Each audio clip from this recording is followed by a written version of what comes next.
Hi friends, welcome back to our channel. Friends, ಇವತ್ತಿನ ವಿಡಿಯೋದಲ್ಲಿ lining ಬ್ಲೌಸ್ಗೆ ನೆಕ್ಕಿಗೆ ನಾವು ಪೈಪಿಂಗನ್ನು ಯಾವ ರೀತಿ ಸ್ಟಿಚ್ ಮಾಡ್ಕೊಳ್ಬೇಕು ಅಂತ ಹೇಳ್ಕೊಡ್ತಾ ಇದ್ದೀನಿ. ಇಲ್ಲಿ ನಾನು ಯಾವುದೇ ಥರ ಥ್ರೆಡ್ಡನ್ನು ಯೂಸ್ ಮಾಡ್ತಾ ಇಲ್ಲ, ನಾರ್ಮಲ್ ಪೈಪಿಂಗೇ ಕೊಡ್ತಾ ಇದ್ದೀನಿ. ನಾರ್ಮಲ್ ಪೈಪಿಂಗ್ ಕೊಟ್ಟರೂ ಸಹ ಥ್ರೆಡ್ ಪೈಪಿಂಗ್ ಫಿನಿಶಿಂಗ್ ಬರೋ ಥರ ಯಾವ ರೀತಿ ನಾವು ಸ್ಟಿಚ್ ಮಾಡ್ಕೊಳ್ಬೇಕು ಅಂತ ಇವತ್ತಿನ ವಿಡಿಯೋದಲ್ಲಿ ತಿಳಿಸ್ಕೊಡ್ತೀನಿ. ವಿಡಿಯೋನ ಸ್ಕಿಪ್ ಮಾಡದೆ ಕೊನೆವರೆಗೂ ನೋಡಿ. ಹಾಗೆಯೇ ನೀವೇನಾದರೂ ನನ್ನ ಚಾನಲ್ಗೆ ಹೊಸಬರಾಗಿದ್ದರೆ ಸಬ್ಸ್ಕ್ರೈಬ್ ಮಾಡ್ಕೊಂಡು ನೋಡಿ. ಈ ವಿಡಿಯೋ ನಿಮಗೆ ಯೂಸ್ಫುಲ್ ಅಂತ ಅನಿಸಿದರೆ ವಿಡಿಯೋ ಒಂದು ಲೈಕ್ ಕೊಡೋದನ್ನು ಮರಿಬೇಡಿ.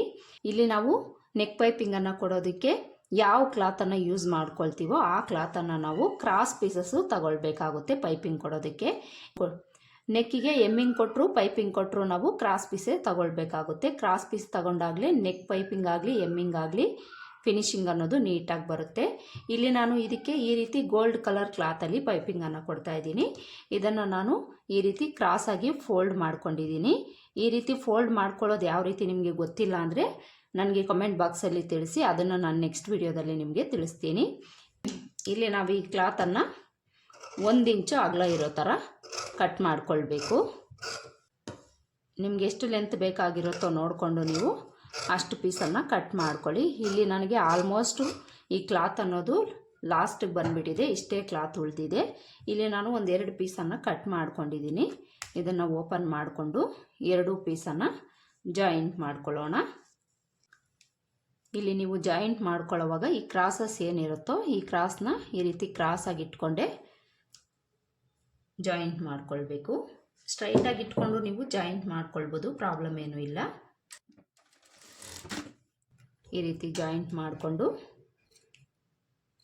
ಆ ಕಡೆ ಈ ಕಡೆ ಎಡ್ಜಲ್ಲಿ ಎಕ್ಸ್ಟ್ರಾ ಕ್ಲಾತ್ ಇದ್ದರೆ ಕಟ್ ಮಾಡ್ಕೊಳ್ಳಿ. ನೋಡಿ, ಈ ಥರ ನಾವು 2 ಪೀಸನ್ನು ಜಾಯಿಂಟ್ ಮಾಡಿಕೊಂಡು ಈಗ ನಾವು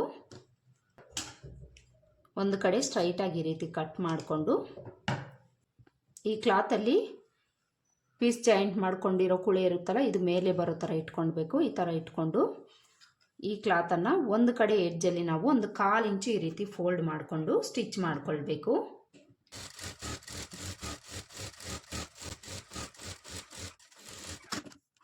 ನೋಡಿ, ಈ ಥರ ಸ್ಟಿಚ್ ಮಾಡಿಕೊಂಡು ಇಲ್ಲಿ ಫೋಲ್ಡ್ ಮಾಡ್ಕೊಂಡಿರೋ ಕ್ಲಾತ್ ಏನಾದರೂ ನಿಮಗೆ ಎಕ್ಸ್ಟ್ರಾ ಇದ್ದರೆ ಕಟ್ ಮಾಡಿ ತೆಗಿಬೇಕು. 1/4 ಇಂಚ್ ಮಾತ್ರ, 1/4 ಇಂಚಿಗಿಂತ ಕಡಿಮೆ ನೀವು ಫೋಲ್ಡ್ ಮಾಡ್ಕೊಂಡಿದ್ರೆ ಕಟ್ ಮಾಡ್ಕೊಳ್ಳೋ ಅವಶ್ಯಕತೆ ಇಲ್ಲ. 1/2 ಇಂಚಷ್ಟು ಏನಾದರೂ ನೀವು ಫೋಲ್ಡ್ ಮಾಡಿ ಸ್ಟಿಚ್ ಮಾಡ್ಕೊಂಡಿದ್ದೀರಿ ಅಂದರೆ ಈ ಕ್ಲಾತ್ನ ಸ್ವಲ್ಪ ನೀವು ಕಟ್ ಮಾಡಿ ತೆಗಿಬೇಕು. ಈ ಥರ ಪೈಪಿಂಗ್ ಕ್ಲಾತನ್ನು ರೆಡಿ ಮಾಡಿಕೊಂಡು ಈಗ ಬ್ಲೌಸನ್ನು ತಗೊಂಡು ಸೀದಾ ಸೈಡು ಮೇಲೆ ಬರೋ ಥರ ಇಟ್ಕೊಳ್ಬೇಕು. ಈ ಥರ ಇಟ್ಕೊಂಡು ಈ ಕ್ಲಾತಲ್ಲಿ ಇಲ್ಲಿ ನಾವು ಫೋಲ್ಡ್ ಮಾಡಿ ಸ್ಟಿಚ್ ಮಾಡ್ಕೊಂಡಿದ್ದೀವಲ್ಲ, ಇದು ಮೇಲೆ ಬರಬೇಕು. ಈ ಸೀದಾ ಸೈಡು ಇದ್ರ ಮೇಲೆ ಇಟ್ಕೊಳ್ಬೇಕು. ಹಾಗೆಯೇ ಈ ಕಡೆ ಎಡ್ಜಲ್ಲಿ 1/2 ಇಂಚು ಕ್ಲಾತ್ ಎಕ್ಸ್ಟ್ರಾ ಬಿಟ್ಟು ಇಲ್ಲಿಂದ ನಾವು 1/4 ಇಂಚು ಮಾರ್ಜಿನ್ ಇಟ್ಕೊಂಡು ಸ್ಟಿಚ್ ಮಾಡ್ಕೊಳ್ಬೇಕು. ನೆಕ್ ಎಡ್ಜಿಗೆ ಈ ಕ್ಲಾತನ್ನು ಈ ರೀತಿ ಇಟ್ಕೊಂಡು ಸ್ಟಿಚ್ ಮಾಡ್ಕೊಳ್ಳಿ. ಸ್ಟಾರ್ಟಿಂಗು ಎಂಡಲ್ಲಿ ರಫ್ ಸ್ಟಿಚ್ ಹಾಕ್ಕೊಂಡು ಸ್ಟಿಚ್ ಮಾಡ್ಕೊಳ್ಬೇಕು. ಈ ರೌಂಡ್ ಶೇಪ್ಗಳ ಹತ್ರ ಇಟ್ಕೊಳ್ಳೋವಾಗ ನೀಟಾಗಿ ರೌಂಡ್ ಶೇಪ್ ಯಾವ ಥರ ಇರುತ್ತೆ ಅದೇ ಥರ ಈ ಕ್ಲಾತನ್ನು ಇಟ್ಕೊಂಡು ಸ್ಟಿಚ್ ಮಾಡ್ಕೊಳ್ಬೇಕು. ಹಾಗೆಯೇ ಎಲ್ಲ ಕಡೆಯೂ ಸಹ 1/4 ಇಂಚು ಮಾರ್ಜಿನ್ ಇಟ್ಕೊಂಡೆ ನಾವು ಸ್ಟಿಚ್ ಮಾಡ್ಕೊಳ್ಬೇಕು. ಒಂದು ಹತ್ರ ಜಾಸ್ತಿ ಒಂದು ಹತ್ರ ಕಡಿಮೆ ಎಲ್ಲ ಇಟ್ಕೊಂಡು ನಾವು ಸ್ಟಿಚ್ ಮಾಡ್ಕೊಳ್ಬಾರ್ದು. ಫಸ್ಟಿಂದ ಲಾಸ್ಟ್ವರೆಗೂ ಸೇಮ್ ಬಿಡ್ತಲ್ಲೇ ನಾವು ಸ್ಟಿಚ್ ಮಾಡ್ಕೊಳ್ತಾ ಬರಬೇಕು. ಈ ಶೋಲ್ಡರ್ ಹತ್ರ ಬಂದಾಗ ಶೋಲ್ಡರ್ ಮಾರ್ಜಿನ್ ಇರುತ್ತಲ್ಲ, ಇದು ಬ್ಯಾಕ್ ಸೈಡ್ ಪಾರ್ಟ್ ಕಡೆ ಇಟ್ಕೊಂಡು ಸ್ಟಿಚ್ ಮಾಡ್ಕೊಳ್ಬೇಕು. ಈ ಥರ 1/4 ಇಂಚ್ ಮಾರ್ಜಿನ್ ಇಟ್ಕೊಂಡು ನೀಟಾಗಿ ಸ್ಟಿಚ್ ಮಾಡ್ಕೊಳ್ಬೇಕು. ರೌಂಡ್ ಶೇಪ್ಗಳ ಹತ್ರ ರೌಂಡ್ ಶೇಪ್ ಯಾವ ಥರ ಇರುತ್ತೆ ಅದೇ ಥರ ಈ ಕ್ಲಾತ್ನ ಇಟ್ಕೊಂಡು ಸ್ವಲ್ಪ ಸ್ವಲ್ಪ ಈ ರೀತಿ ತಿರುಗಿಸ್ಕೊಂಡು ಸ್ಟಿಚ್ ಮಾಡ್ಕೊಳ್ಬೇಕು. ಹಾಗೆಯೇ ಈ ಪೈಪಿಂಗ್ ಕ್ಲಾತನ್ನು ಇಟ್ಕೊಳ್ಳೋವಾಗ ಎಳೆದೆಲ್ಲ ಇಟ್ಕೊಳ್ಬಾರ್ದು, ನೀಟಾಗಿ ಈ ರೀತಿ ಇಟ್ಕೊಳ್ಬೇಕು. ನಾನು ಹತ್ತಿರದಿಂದ ತೋರಿಸ್ತಾ ಇದ್ದೀನಿ, ನೀಟಾಗಿ ನೋಡ್ಕೊಳ್ಳಿ.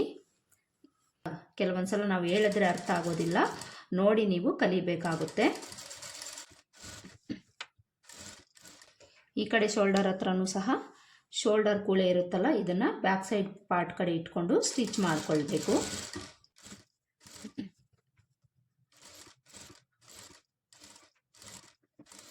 ಈ ಕಡೆ ಎಡ್ಜಲ್ಲೂ ಸಹ ರಫ್ ಸ್ಟಿಚ್ ಹಾಕ್ಕೊಂಡು ಈ ಕ್ಲಾತು ಈ ಬ್ಲೌಸ್ಗಿಂತ 1/2 ಇಂಚ್ ಎಕ್ಸ್ಟ್ರಾ ಬಿಟ್ಟು ಉಳಿದಿರೋದನ್ನು ಕಟ್ ಮಾಡಿ ತೆಗೆದುಬಿಡಿ. ನೋಡಿ, ಇಲ್ಲಿ ನಾವು ಪೈಪಿಂಗ್ ಕ್ಲಾತನ್ನು ನೀಟಾಗಿ ಈ ರೀತಿ ಸ್ಟಿಚ್ ಮಾಡ್ಕೊಳ್ಬೇಕು. ಈ ಥರ ಸ್ಟಿಚ್ ಮಾಡಿಕೊಂಡು ಈ ರೌಂಡ್ ಶೇಪ್ಗಳ ಹತ್ರ ಸಣ್ಣದಾಗಿ ಈ ರೀತಿ ಕಟ್ಸಿಟ್ಕೊಳ್ಬೇಕು. ಕಟ್ಸಿಟ್ಕೊಳ್ಳೋವಾಗ ಸ್ಟಿಚ್ ಕಟ್ಟಾಗ್ದಂಗೆ ಕಟ್ಸಿಟ್ಕೊಳ್ಬೇಕು. ಈ ರೌಂಡ್ ಶೇಪ್ಗಳ ಹತ್ರ ನಾವು ಈ ರೀತಿ ಕಟ್ಸಿಟ್ಕೊಂಡ್ರೆ ರೌಂಡ್ ಶೇಪ್ಗಳು ಅನ್ನೋದು ನೀಟಾಗಿ ಟರ್ನ್ ಆಗುತ್ತೆ. ಅದಕ್ಕೋಸ್ಕರ ಈ ರೀತಿ ಕಟ್ಸಿ ಹಾಕ್ಕೊಳ್ಳಿ. ರೌಂಡ್ ಶೇಪ್ಗಳ ಹತ್ರ ಮಾತ್ರ ಹಾಕ್ಕೊಳ್ಳಿ, ಬೇರೆ ಕಡೆ ಎಲ್ಲ ನಮಗೆ ಅವಶ್ಯಕತೆ ಇರೋದಿಲ್ಲ. ಈ ಥರ ರೌಂಡ್ ಶೇಪ್ಗಳ ಹತ್ರ ಕಟ್ಸಿಟ್ಕೊಂಡು ಈಗ ಈ ಪೈಪಿಂಗ್ ಕ್ಲಾತನ್ನು ನಾವು ಈ ರೀತಿ ಓಪನ್ ಮಾಡಿಕೊಂಡು ಇಲ್ಲೇನು ನಾವು ಎಕ್ಸ್ಟ್ರಾ ಬಿಟ್ಟಿರ್ತೀವೋ ಇದನ್ನು ಒಳಗಡೆಗೆ ಫೋಲ್ಡ್ ಮಾಡಿಕೊಂಡು ಈ ರೀತಿ ನಾವು ಇನ್ಸೈಡ್ಗೆ ಫೋಲ್ಡ್ ಮಾಡ್ಕೊಳ್ಬೇಕು. ಇನ್ಸೈಡ್ಗೆ ಫೋಲ್ಡ್ ಮಾಡ್ಕೊಳ್ಳೋವಾಗ ನೀವು ಈ ಕೂಳೆ ಇರುತ್ತಲ್ಲ, ಇದು ಪೈಪಿಂಗ್ ಕ್ಲಾತ್ ಕಡೆ ಇಟ್ಕೊಂಡು ನೀವು ಫೋಲ್ಡ್ ಮಾಡ್ಕೊಳ್ಬೇಕು. ಫೋಲ್ಡ್ ಮಾಡ್ಕೊಳ್ಳೋವಾಗ ಆದಷ್ಟು ಸಣ್ಣದಾಗಿ ನೀವು ಫೋಲ್ಡ್ ಮಾಡಿಕೊಂಡು ಪೈಪಿಂಗನ್ನು ಸ್ಟಿಚ್ ಮಾಡ್ಕೊಳ್ಬೇಕು. ನಿಮಗೆ ಸಣ್ಣ ಬೇಕು ಅಂದರೆ ಈ ರೀತಿ ಸಣ್ಣದಾಗಿ ಫೋಲ್ಡ್ ಮಾಡ್ಕೊಳ್ಬೇಕಾಗುತ್ತೆ. ದಪ್ಪ ಬೇಕು ಅನ್ನೋಂಗಿದ್ರೆ ನೀವು ದಪ್ಪಕ್ಕೆ ಫೋಲ್ಡ್ ಮಾಡಿಕೊಂಡು ಸ್ಟಿಚ್ ಮಾಡ್ಕೊಳ್ಳಿ. ಸ್ಟಿಚ್ ಮಾಡ್ಕೊಳ್ಳೋವಾಗ ಸ್ಟಾರ್ಟಿಂಗು ಎಂಡಲ್ಲಿ ರಫ್ ಸ್ಟಿಚ್ ಹಾಕ್ಕೊಂಡು ಸ್ಟಿಚ್ ಮಾಡ್ಕೊಳ್ಬೇಕು. ಈ ರೀತಿ ನಿಮಗೆ ಎಷ್ಟು ಸಣ್ಣ ಬೇಕಾಗಿರುತ್ತೋ ಅಷ್ಟು ಸಣ್ಣಕ್ಕೆ ಫೋಲ್ಡ್ ಮಾಡಿಕೊಂಡು ನೀಟಾಗಿ ಪೈಪಿಂಗನ್ನು ಸ್ಟಿಚ್ ಮಾಡ್ಕೊಳ್ಬೇಕು. ಈ ಪೈಪಿಂಗ್ ಸ್ಟಿಚ್ ಮಾಡ್ಕೊಳ್ಳೋವಾಗ ತುಂಬ ಜನಕ್ಕೆ ಫಿನಿಶಿಂಗ್ ಅನ್ನೋದು ನೀಟಾಗಿ ಬರೋದಿಲ್ಲ. ಫಿನಿಶಿಂಗ್ ನೀಟಾಗಿ ಬಂದಿಲ್ಲ ಅಂದರೆ ಪೈಪಿಂಗ್ ಅನ್ನೋದು ಚೆನ್ನಾಗಿ ಕಾಣಿಸೋದಿಲ್ಲ. ಅದಕ್ಕೋಸ್ಕರ ನೀಟಾಗಿ ಫಿನಿಶಿಂಗ್ ಬರೋ ಥರ ನೀವು ಸ್ಟಿಚ್ ಮಾಡ್ಕೊಳ್ಬೇಕು. ಸ್ಟಿಚ್ ಮಾಡ್ಕೊಳ್ಳೋವಾಗ ನೀವೇನು ಮಾಡಬೇಕು ಅಂದರೆ ಈ ಕ್ಲಾತನ್ನು ನೀವು ಸ್ವಲ್ಪ ಟೈಟಾಗಿ ಫೋಲ್ಡ್ ಮಾಡಿ ಇಟ್ಕೊಳ್ಬೇಕು. ಲೂಸ್ ಅನ್ನೋದು ಬಿಡಬಾರ್ದು. ಲೂಸ್ ಬಿಟ್ಟಿದ್ದೀರಿ ಅಂದರೆ ಪೈಪಿಂಗ್ ಅನ್ನೋದು ನೀಟಾಗಿ ಫಿನಿಶಿಂಗ್ ಬರೋದಿಲ್ಲ. ಈ ರೀತಿ ಬೆರಳು ಸಹಾಯದಿಂದ ಇಲ್ಲೇನು ಇನ್ಸೈಡಲ್ಲಿ ಕೂಳೆ ಇರುತ್ತೆ ನೋಡಿ, ಈ ಕೂಳೆನ ಈ ಪೈಪಿಂಗ್ ಕ್ಲಾತ್ ಕಡೆಗೆ ಇಟ್ಕೊಂಡು ಈ ರೀತಿ ಸ್ವಲ್ಪ ಟೈಟಾಗಿ ಇಟ್ಕೊಂಡು ನೀವು ಫೋಲ್ಡ್ ಮಾಡಿ ಸ್ಟಿಚ್ ಮಾಡ್ಕೊಳ್ಬೇಕು. ಆಗ ನಿಮಗೆ ಪೈಪಿಂಗ್ ಅನ್ನೋದು ನೀಟಾಗಿ ಫಿನಿಶಿಂಗ್ ಬರುತ್ತೆ. ಇಲ್ಲಿ ನಾನು ತುಂಬಾ ಹತ್ತಿರದಿಂದ ನಿಮಗೆ ಸ್ಟಿಚ್ ಮಾಡಿ ತೋರಿಸ್ತಾ ಇದ್ದೀನಿ. ನೀಟಾಗಿ ನೋಡಿಕೊಂಡು ನೀವು ಸ್ಟಿಚ್ ಮಾಡ್ಕೊಳ್ಳಿ. ಹಾಗೆಯೇ ಈ ರೀತಿ ನಾವು ಸ್ಟಿಚ್ ಮಾಡ್ಕೊಳ್ಳೋವಾಗ ಸ್ಟಿಚ್ ಅನ್ನೋದು ಪೈಪಿಂಗ್ ಕ್ಲಾತ್ ಮೇಲೆ ಬೀಳಬಾರ್ದು, ಈ ಬಾಡಿ ಪಾರ್ಟ್ ಮೇಲೂ ಬೀಳಬಾರ್ದು. ಇಲ್ಲೇನು ನಾವು ಮೊದಲು ಸ್ಟಿಚ್ ಮಾಡ್ಕೊಂಡಿರ್ತೀವಲ್ಲ, ಈ ಪೈಪಿಂಗ್ ಕ್ಲಾತನ್ನು ಇಟ್ಕೊಂಡು ಇದ್ರ ಮೇಲೇ ಸ್ಟಿಚ್ ಬೀಳೋ ಥರ ನಾವು ಸ್ಟಿಚ್ ಮಾಡ್ಕೊಳ್ತಾ ಬರಬೇಕು.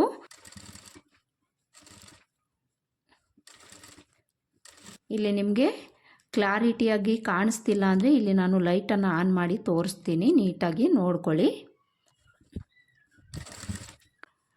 ಲೈಟ್ ಆನ್ ಮಾಡಿ ತುಂಬಾ ಹತ್ತಿರದಿಂದ ಝೂಮ್ ಮಾಡಿ ತೋರಿಸ್ತಾ ಇದ್ದೀನಿ. ನೀಟಾಗಿ ನೋಡಿಕೊಂಡು ನೀವು ಸ್ಟಿಚ್ ಮಾಡ್ಕೊಳ್ಳಿ. ನಿಮಗೆ ಹೇಳ್ಕೊಡೋವಾಗ ತುಂಬಾ ನಿಧಾನಕ್ಕೆ ಸ್ಟಿಚ್ ಮಾಡಿ ತೋರಿಸ್ತೀವಿ. ಅದಕ್ಕೋಸ್ಕರ ಸ್ವಲ್ಪ ಟೈಮ್ ಅನ್ನೋದು ಹಿಡಿಯುತ್ತೆ.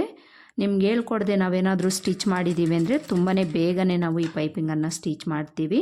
ಹೊಸಬ್ರು ಕಲ್ತ್ಕೊಳ್ಳಿ ಅಂತ ತುಂಬಾ ನಿಧಾನಕ್ಕೆ ನಾನು ಸ್ಟಿಚ್ ಮಾಡಿ ತೋರಿಸ್ತೀನಿ. ಇಷ್ಟು ಕಷ್ಟಪಟ್ಟು ಟೈಮನ್ನು ಇದು ಮಾಡಿಕೊಂಡು ನಾವು ಸ್ಟಿಚ್ ಮಾಡಿ ತೋರಿಸ್ತಾ ಇರೋದ್ರಿಂದ ವಿಡಿಯೋ ನೋಡ್ತಾ ಇರೋ ಪ್ರತಿಯೊಬ್ಬರು ಸಹ ವಿಡಿಯೋಗೊಂದು ಲೈಕ್ ಕೊಡೋದನ್ನು ಮರಿಬೇಡಿ. ನೀವೊಂದು ಲೈಕ್ ಕೊಡೋದ್ರಿಂದ ಯೂಟ್ಯೂಬ್ ಅನ್ನೋದು ಈ ವಿಡಿಯೋನ ಮತ್ತಷ್ಟು ಜನಕ್ಕೆ ಸಜೆಸ್ಟ್ ಮಾಡುತ್ತೆ. ಅದಕ್ಕೋಸ್ಕರ ವಿಡಿಯೋ ನೋಡ್ತಾ ಇರೋ ಪ್ರತಿಯೊಬ್ಬರು ಸಹ ವಿಡಿಯೋಗೊಂದು ಲೈಕನ್ನು ಕೊಡಿ. ಈ ರೀತಿ ನೀಟಾಗಿ ಸ್ಟಾರ್ಟಿಂಗಲ್ಲಿ ನಾವು ಎಷ್ಟು ಸಣ್ಣಕ್ಕೆ ಫೋಲ್ಡ್ ಮಾಡಿಕೊಂಡು ಸ್ಟಿಚ್ ಮಾಡ್ಕೊಂಡಿರ್ತೀವೋ ಅಷ್ಟೇ ಸಣ್ಣಕ್ಕೆ ನಾವು ಕೊನೆವರೆಗೂ ಸಹ ಫೋಲ್ಡ್ ಮಾಡಿಕೊಂಡು ಸ್ಟಿಚ್ ಮಾಡ್ಕೊಳ್ಬೇಕು. ಒಂದತ್ರ ದಪ್ಪ ಒಂದತ್ರ ಸಣ್ಣ ಎಲ್ಲ ಹಿಡಿಬಾರ್ದು. ಎಲ್ಲ ಕಡೆಯೂ ಈಕ್ವಲಾಗಿ ಬರೋ ಥರ ಈ ಪೈಪಿಂಗನ್ನು ನಾವು ಸ್ಟಿಚ್ ಮಾಡ್ಕೊಳ್ಬೇಕು.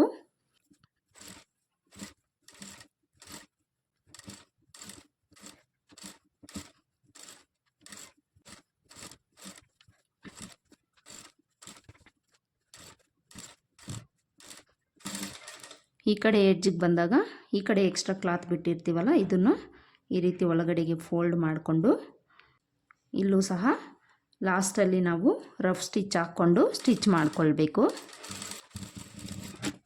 ನೋಡಿ, ಇಲ್ಲಿ ನಾನು ಪೈಪಿಂಗನ್ನು ಕೊಟ್ಟಾಯಿತು. ನೋಡಿ, ಇಲ್ಲಿ ಪೈಪಿಂಗ್ ಅನ್ನೋದು ನಮಗೆ ಎಷ್ಟು ನೀಟಾಗಿ ಫಿನಿಶಿಂಗ್ ಬಂದಿದೆ, ಹಾಗೆಯೇ ಎಷ್ಟು ಸಣ್ಣದಾಗಿ ಬಂದಿದೆ.